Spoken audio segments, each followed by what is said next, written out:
Today I'm going to show you what I'm going to be doing. By the way, to all my Canadians, friends and family and YouTubers out there, happy Thanksgiving. Today's Thanksgiving for the Canadians. Unfortunately, I wasn't as prepared as I wanted to be due to sad circumstances. I did manage to do a couple of videos, but never enough to get myself organized to do what I wanted to do, to show everybody how I make my tofurkey, my stuffed. But I will make one later on this week, and I'm going to, one second, my cranberries are going, and I'm going to show you how I make it so my American friends can have an idea. So give me a second.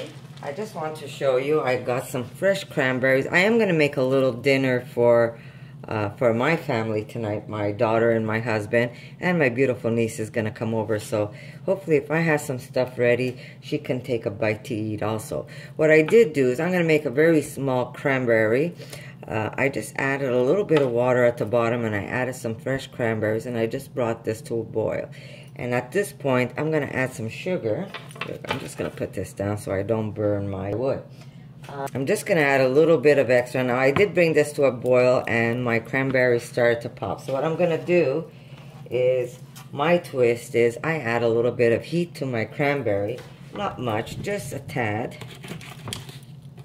And then I'm going to add a squeeze of lime. There we go. And I'm going to get a little bit of baking soda, and I'll tell you why. For some reason, cranberries do give out some acidity.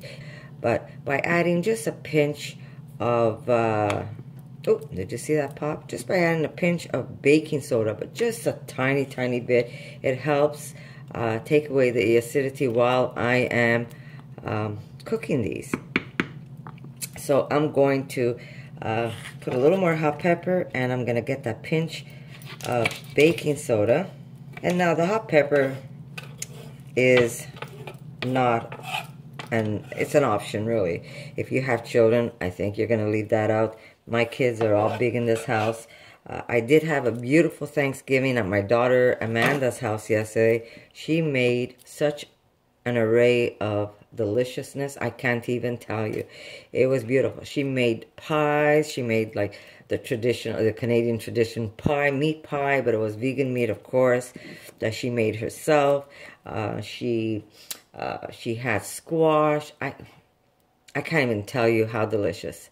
And I could pull up a picture of our leftovers, which is like, I can't even tell you how much food was left over. But her food was just amazing. And thank you, Amanda. We had such a wonderful time.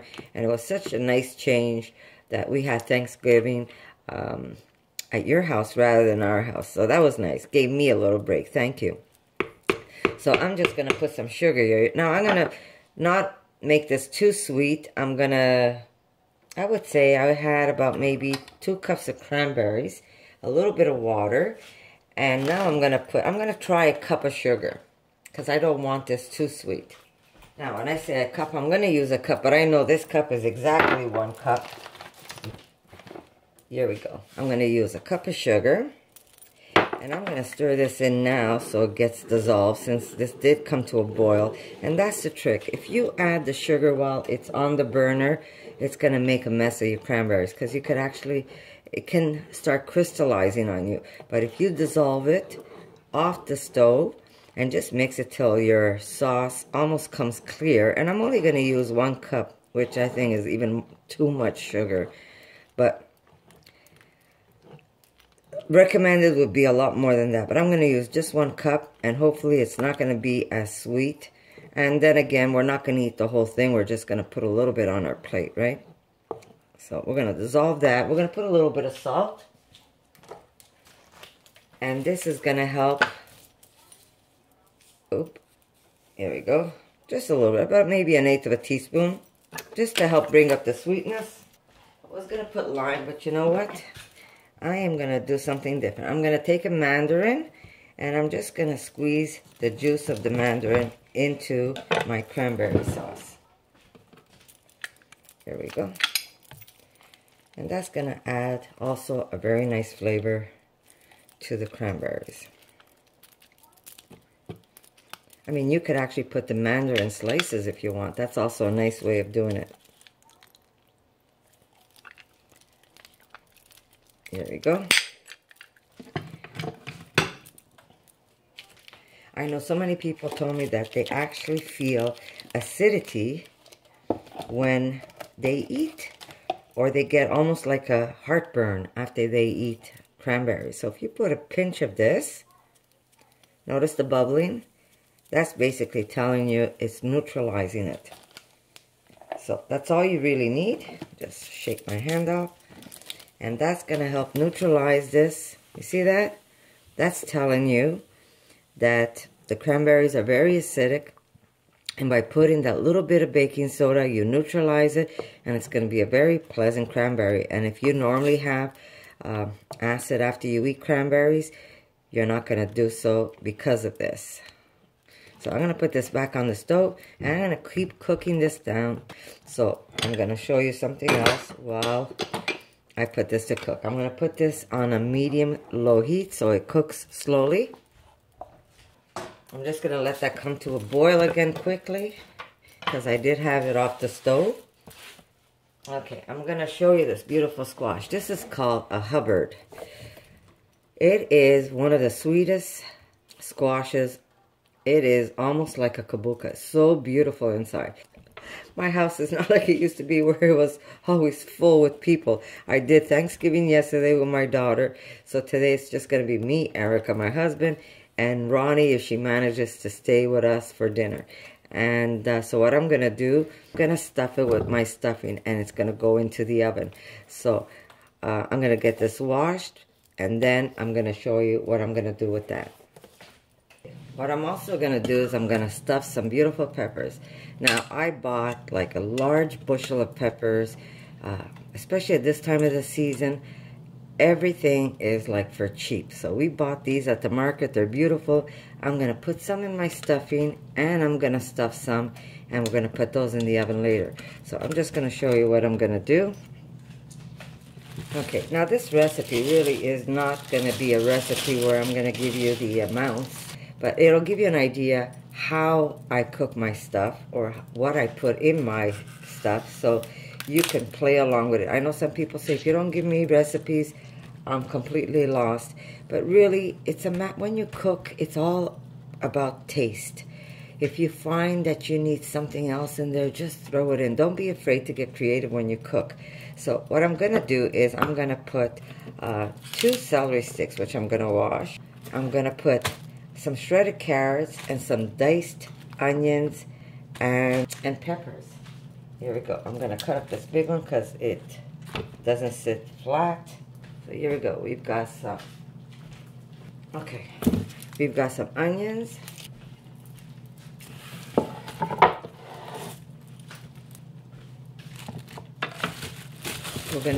We have some onions, we have some peppers, we have some celery, and we're going to shred a couple of carrots. And this is usually what I put inside my stuffing, with a couple of other ingredients which I'm going to show you in a bit. So these were already nice and peeled. I just have to cut off the ends. I think 3 is good. Now some people like to chop their carrots. I prefer to shred them. Okay, we're going to start off with 2 and see where that takes me. Put this aside. And I'm just going to dump it into my pot. And I'm going to keep adding more ingredients. These are washed. I'm going to cut some of these peppers up. Now these I don't mind. I'm going to dice them. I am not going to grate these. I'm just going to remove the inside. Now you want to dice these finely. You don't want big chunks. Now if we were doing this for Christmas, we would also be adding chestnuts, which is really nice in a stuffing. And by the way, I want to thank a lot of you have really been backing me up regarding some of those trolls that have been coming to my YouTube page. And I just want to say I love you guys. You are so sweet to just jump in there and stand by my side and make me feel like, you know, what I'm doing isn't wrong, that having a compassionate diet is actually wonderful, rather than, you know, telling me I'm doing something wrong, that I should be eating stuff I shouldn't be eating. Or, you know, that I'm giving out false information. My information isn't false. It is true if you do eat too much animal products. And I'm not sure if any of you have watched Forks Over Knives. And there is scientific proof that eating animal products is not healthy for you. Today, they already know. Doctors tell you, stay away from the red meat, stay away from this. But you know what? They think that red meat is only beef. Pork is also considered red meat. They told you it wasn't red meat, but it is red meat. So I just want to thank you guys that stood up for me and came by to back me up. I really, really appreciate it. I feel like I'm not alone. Sometimes I feel like I'm alone. It's like trying to bang my head against the wall to try and explain to people that. Strange, isn't it? But, you know, my mother used to have a saying, you can lead a horse to water, but you can't force him to drink. So, if somebody wants to change, they do it for themselves. They do it for the animals. They do it for their kids. This is what Thanksgiving is all about. Thanksgiving is about being thankful that you have a family, you've got food on the table, you have your health, you've got a job, you've got money in your pocket. You know, Thanksgiving is about being thankful for everything you have. Not that you're not thankful because you're sick and you can't enjoy life. So, isn't this a great way to maybe remove the meat off your diet and just try something a little more compassionate? Our food is just as delicious, if not more delicious.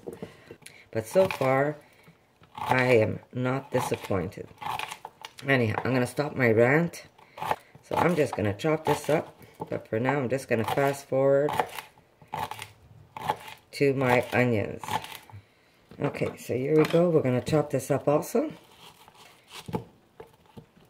Now, what's good about stuffing is you could actually put whatever you want in it. I know a lot of people like to stick with that traditional stuffing, but I say, give it a go. Just try something new.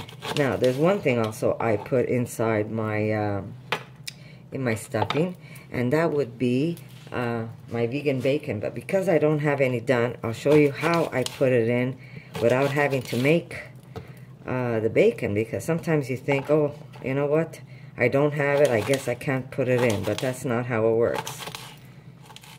You can still put it and make it taste like you have bacon in there.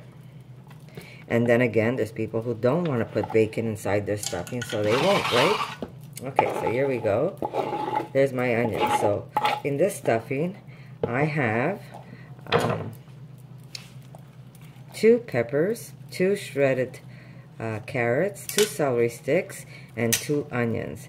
But I'm also going to put in here is the balance of my cranberries, which maybe I can measure for you. It's probably about a cup. There you go. A cup of cranberries is going to go in my stuffing. And I'm going to push this aside and go get something else. I just want to show you how nice it's coming along. It still has to get thicker than this, but it's getting there, just a little thicker. And it smells of cranberries and orange. And I did put a little bit of pepper just to give it that little bite. But I wouldn't have done that if my grandkids were coming over.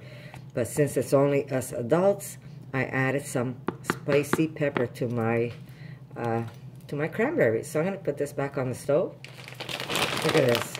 I have to get ready because my squirrel is going to come and visit me. I have a little squirrel that actually throws itself against my patio door telling me he wants some nuts. So we buy, believe it or not, I can't even tell you how many nuts I buy. And I got to make sure I'm ready because he's going to be coming, not he, it's a she. It's a she, her little hubby, and her bunch of little kids that she had not long ago. And now they're all grown up and they want nuts too. So I'm going to get this ready because I know she's going to come really soon.